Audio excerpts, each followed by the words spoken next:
السلام علیکم ویورز، امید کرتی ہوں آپ سب خیریت سے ہوں گے۔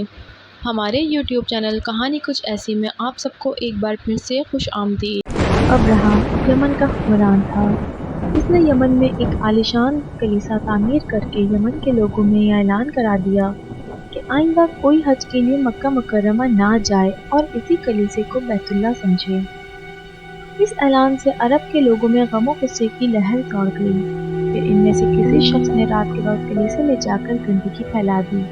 ابرہہ کو جب یہ معلوم ہوا تو اس نے ایک بڑا لشکر تیار کر کے مکہ مکرمہ کا رخ کیا۔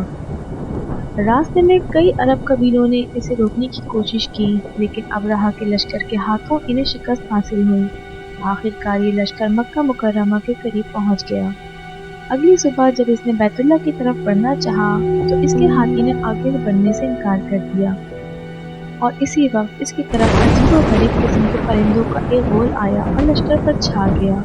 ہر پرندے کی چونچ میں 3 کنکر موجود تھے، جو انہوں نے لشکر پر برسانے شروع کر دیے۔ ان کنکروں نے لشکر کے جسموں کو چیر کر رکھ دیا۔ یہ عذاب دیکھ کر سارے ہاتھی بھاگ کھڑے ہوئے۔ لشکر کے سارے سپاہی وہیں ہلاک ہو گئے اور جو بھاگ نکلے وہ راستے میں ہی مر گئے۔ ابرہہ کے جسم میں ایک ایسا زہر سرایت کر گیا جس کی وجہ سے اس کا ایک ایک جوڑ گل سڑ کر گرنے لگا۔ اسی حالت میں اسے یمن لایا گیا۔ وہاں اس کے جسم سے سارا خون بہہ بہہ کر ختم ہو گیا۔ اس طرح اس کی موت سب سے زیادہ عبرتناک ہوئی۔ اس کے 2 ہاتھی بان مکہ مکرمہ میں رہ گئے جو اپاہج اور اندھے ہو گئے، اور اسی طرح اللہ تعالیٰ نے اپنے گھر کی حفاظت فرمائی اور غرور کرنے والوں کو سزا کا مزہ چکھایا۔ قرآن پاک کی سورہ فیل میں اللہ پاک نے اس واقعے کو یوں بیان فرمایا: کیا تو نے دیکھا نہیں تیرے رب نے ہاتھی والوں کے ساتھ کیا کیا؟